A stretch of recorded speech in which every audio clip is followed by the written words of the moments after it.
আসসালামাইকুম, আমি মোহাম্মদ মাসুদ প্রামাণিক, SEO expert, mentor এবং কনসালটেন্ট। এসইও বাংলা টিউটোরিয়ালের 16তম পর্বে আপনাদের সবাইকে স্বাগত জানাচ্ছি।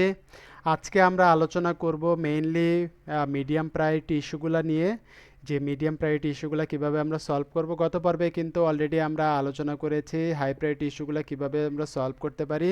আজকে আমরা দেখব মিডিয়াম প্রায়োরিটি ইস্যুগুলো কীভাবে আমরা সলভ করতে পারি। সো এখানে দেখতে পাচ্ছেন ওয়ার্নিং আছে 1164। আমি যদি এখানে ক্লিক করি তাহলে দেখতে পাচ্ছেন সরাসরি আমরা মিডিয়াম প্রায়োরিটি ইস্যুর ঘরে চলে আসছি, যেগুলো আমরা ওয়ার্নিং হিসেবে চিনি। এখানে প্রথমেই যেটা দেখতে পাচ্ছি, আমি আলোচনা করতেছি, আশা করি আপনারা সবাই বুঝতে পারবেন। যেমন no index page. No index পেজটা কি?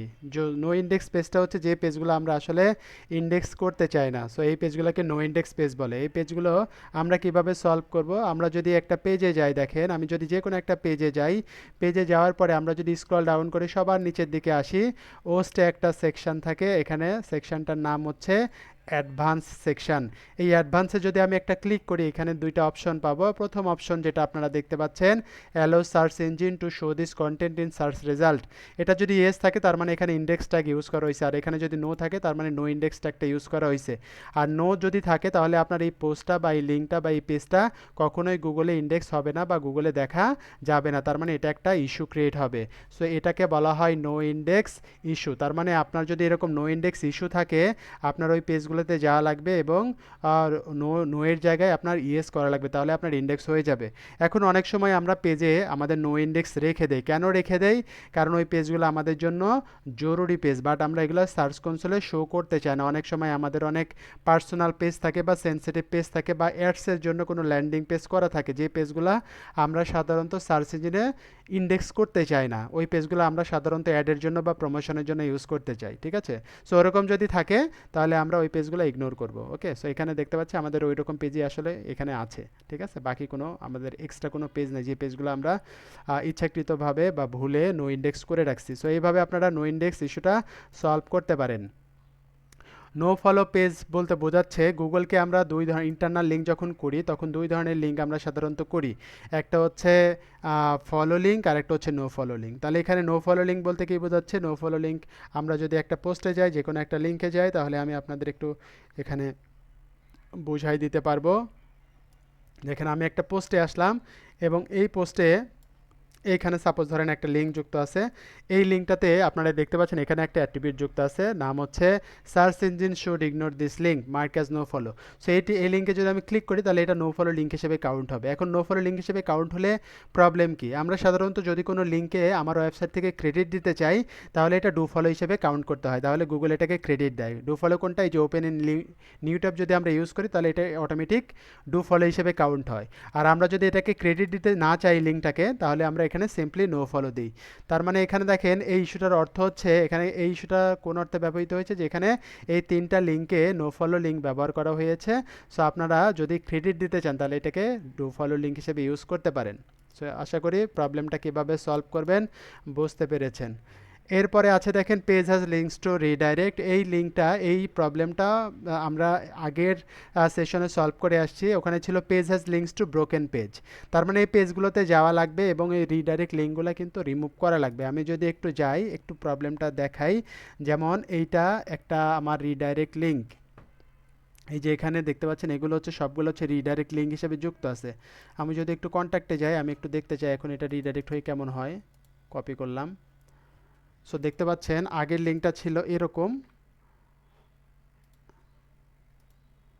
আগের লিঙ্কটা যুক্ত ছিল এটা, আর এটা রিডাইরেক্ট হয়ে হচ্ছে এটা। তার মানে এটা হচ্ছে আগের লিঙ্ক, ঠিক আছে? এই লিঙ্কটা রিডাইরেক্ট হয়ে এই লিঙ্কে আসতেছে। ওকে, তার মানে এই লিঙ্কগুলো কিন্তু 301 হিসেবে কাউন্ট হচ্ছে। তার মানে এই লিঙ্কগুলো সে সলভ করতে বলতেছে। তার মানে আমাদের এই লিঙ্কগুলোতে যাওয়া লাগবে, পেজগুলোতে যাওয়া লাগবে এবং এই লিঙ্কটা সলভ করা লাগবে। আমি একটু যদি আপনাদের একটা জাস্ট রিমুভ একটা কিভাবে এটা সলভ করবেন এটা যদি একটু দেখায় দেওয়ার চেষ্টা করি। সো আমি ফার্স্টে একটা পোস্টে যাচ্ছি, যে পোস্টটা আমি সলভ করব।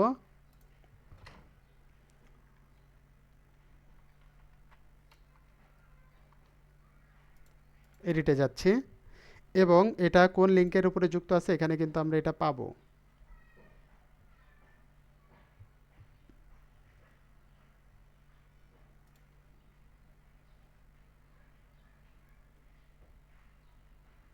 মার্চ 1, 2024, এই অ্যাঙ্করের মধ্যে একটা লিঙ্ক যুক্ত আছে।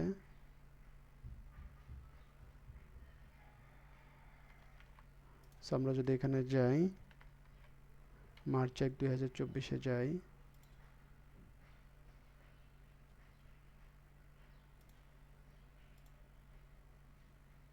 এই বাদে আর মনে হয় কোনো অপশন আমরা এখানে দেখতে পাচ্ছি না। আমরা যদি একটা সার্ভিস পেজে যাই,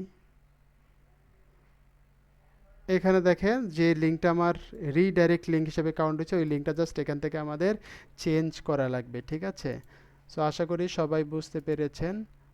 আমাদের লিঙ্কগুলো খুঁজে লাগবে এবং চেঞ্জ করা লাগবে, ঠিক আছে। আমি যদি যে কোনো একটা পেজে যদি যাই তাহলে কিন্তু এই লিঙ্কগুলো আমি খুঁজে বের করতে পারবো এবং চেঞ্জ করতে পারবো, ঠিক আছে। এখানে দেখতে পাচ্ছেন আরেকটা আছে কর্পোরেট। আমি যদি এটাতে একটু যাই, কর্পোরেট লিঙ্কটাতে,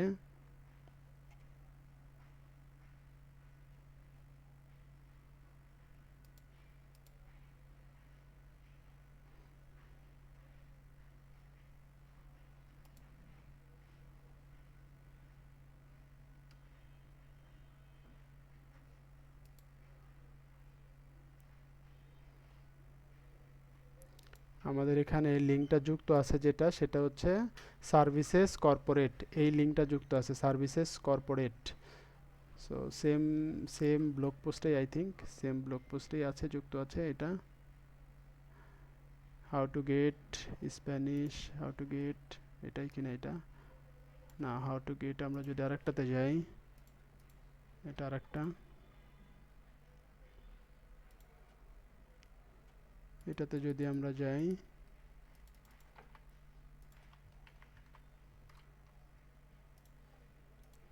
এটাতে একটু যদি যাই, দেখেন এইখানে আমরা লিঙ্কগুলো পাবো 301, যেটা এই যে এটা একটা 301, আমাদের এখানে আর একটা 301 আছে, এটা একটা 301 এবং এই লিঙ্কটা যুক্ত আছে এই লিঙ্কের সাথে। সো 301 মানে রিডাইরেক্ট লিঙ্ক। সো আমরা যদি এটা পেস্ট করে দেখেন, এই যে এখানে দেখেন লিঙ্কটা যুক্ত আছে। সো এই লিঙ্কটাতে যদি এখন আমরা যাই, এই লিঙ্কটা রিডাইরেক্ট হয়ে কোন লিঙ্কে যাচ্ছে আমরা একটু দেখি, যে কর্পোরেট লিঙ্কটা রিডাইরেক্ট হয়ে সার্ভিসেসে যাচ্ছে।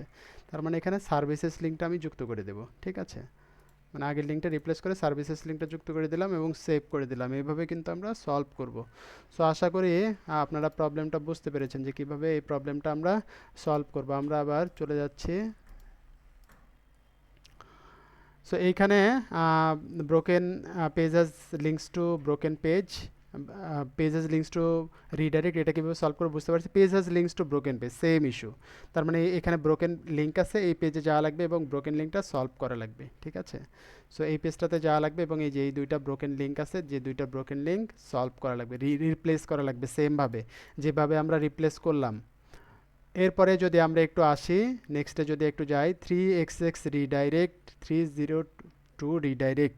আমরা জানি যে কোনো লিঙ্কে আমরা সাধারণত যদি ব্রোকেন থাকে তাহলে সেই লিঙ্কে আমরা রিডাইরেক্ট করি, 301-এ রিডাইরেক্ট করি অথবা 302-এ রিডাইরেক্ট করি। যদি আমরা পার্মানেন্ট রিডাইরেক্ট করতে চাই তাহলে 301 দেই, আর যদি টেম্পোরারি করতে চাই তাহলে 302 দেই। তার মানে এখানে আমরা দেখতে পাচ্ছি 302 রিডাইরেক্ট মানে টেম্পোরারি কিছু রিডাইরেক্ট আছে, এগুলোর প্রবলেম দেখাচ্ছে, ঠিক আছে।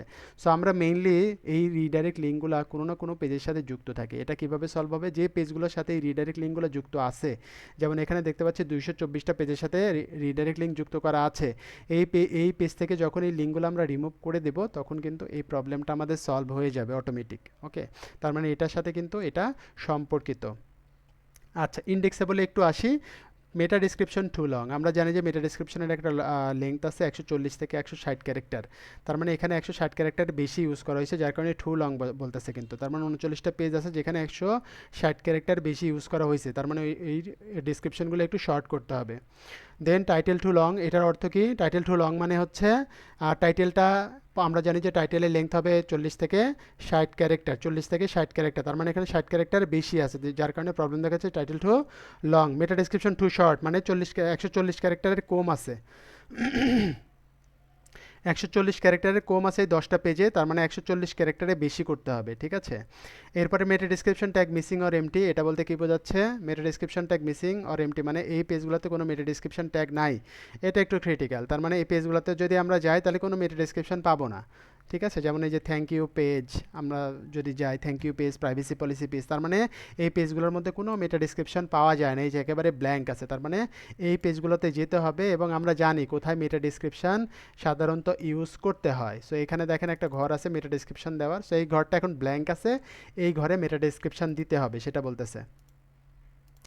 আচ্ছা, এরপরে কি আছে আমরা একটু দেখি। লো ওয়ার্ড কাউন্ট, মানে এই পেজগুলোতে দুইটা পেজ, এখানে দুইটা ইস্যু আছে, তার মানে দুইটা পেজে কম ওয়ার্ড আছে। আমরা জানি যে সাধারণত একটা পেজের মধ্যে অ্যাকর্ডিং টু ওস্ট অ্যাটলিস্ট 300 ওয়ার্ড থাকতে হয়, বাট আমরা সাধারণত রেকমেন্ড করি, এক্সপার্ট গাইড হিসেবে রেকমেন্ড করি 400 ওয়ার্ড। একটা পেজে মিনিমাম 400 ওয়ার্ড থাকতে হয়। যদি 400 ওয়ার্ড থাকে তাহলে ওই পেজটাকে আমরা সাধারণত এসইও ফ্রেন্ডলি পেজ বলি বা কন্টেন্ট পর্যাপ্ত আছে বলে হিসাবে ধরি। সো এখানে দেখেন দুইটা পেজ আছে, যে পেজগুলোতে আসলে কন্টেন্ট কম আছে। আমরা যদি একটু দুইটা পেজে যাই তাহলে কত কন্টেন্ট আছে এখানে কিন্তু আমরা দেখতে পাবো। দেখেন একটা পেজে কন্টেন্ট আছে 43 ওয়ার্ড আর একটা পেজে কন্টেন্ট আছে 28 ওয়ার্ড, তার মানে অনেক অনেক কম। তার মানে এগুলো কিন্তু ইমপ্রুভ করতে হবে। তার মানে এই পেজগুলো যদি আমরা এসইও ফ্রেন্ডলি করতে চাই আসলে, তাহলে অ্যাটলিস্ট 400 ওয়ার্ড করতে হবে।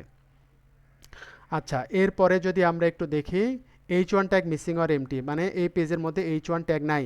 সো এই পেজটাতে যদি আমরা যাই, এই যে ওয়েবসাইট আন্ডার কনস্ট্রাকশন, এই পেজটাতে যদি যাই এখানে কোনো হেডিং ট্যাগ ইউজ করা হয় না, যার কারণে বলতেছে যে এই পেজটার মধ্যে কোনো হেডিং ট্যাগ নাই।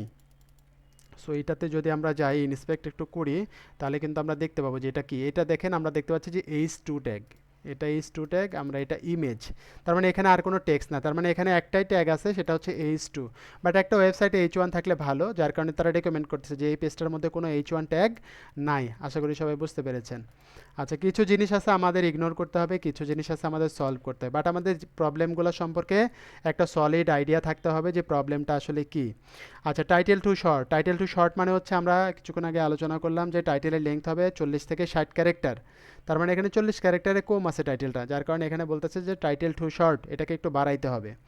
তারপরে দেখেন meta description tag missing or empty, এটা অলরেডি আলোচনা করেছি, তার মানে এই 62টা পেজের মধ্যে মেটা ডেসক্রিপশন ট্যাগ নাই, তার মানে এই পেজগুলোতে যাওয়া লাগবে এবং মেটা ডেসক্রিপশন নতুন করে এখানে ইনসার্ট করা লাগবে।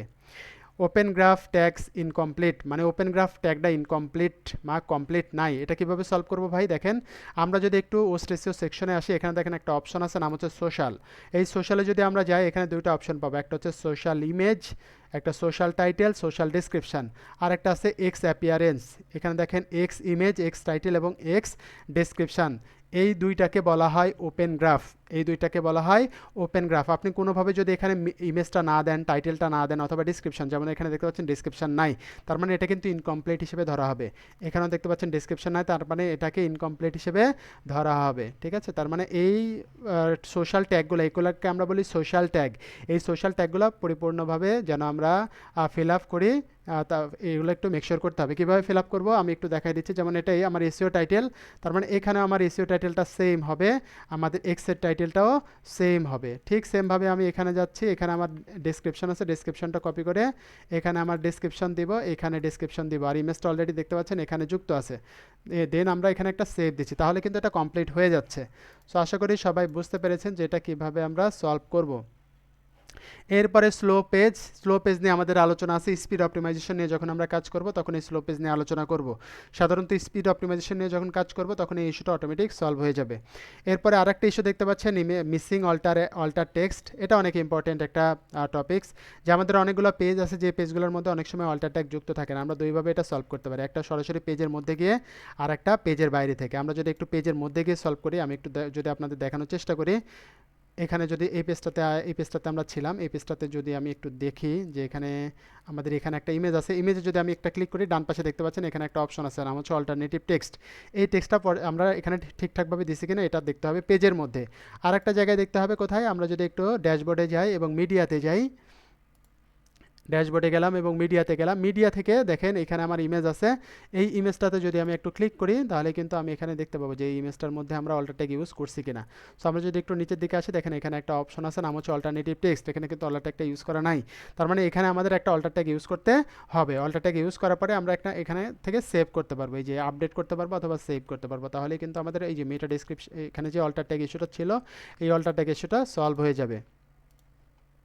সো আশা করি সবাই বুঝতে পেরেছেন যে কিভাবে আমরা ইস্যুগুলো সলভ করব। আজকে অনেক ইম্পর্টেন্ট ওয়ার্নিংগুলো নিয়ে আলোচনা করলাম যে নো ইন্ডেক্স পেজ কি, নো ফলো পেজ কি, page has links to redirect, page has links to broken page, 3xx redirect, 302 redirect, meta description too long, meta description too title too long, meta description too short, meta description tag missing or empty, low word count, h1 tag missing or empty, title too short, open graph tags incomplete এবং missing alter text। এই ইস্যুগুলো নিয়ে যদি আপনাদের কারো কোনো problem থাকে ইস্যুগুলো ইমপ্লিমেন্টের ক্ষেত্রে অথবা বোঝার ক্ষেত্রে অথবা আরও বুঝতে চান বা শিখতে চান, জানতে চান, আর কমেন্ট বক্সে কমেন্ট করবেন, সেগুলোর আমি অ্যান্সার দেওয়ার চেষ্টা করব। সবাই ভালো থাকেন, সুস্থ থাকেন এবং পরবর্তী টিউটোরিয়াল দেখার আমন্ত্রণ রইল। আসসালামু আলাইকুম।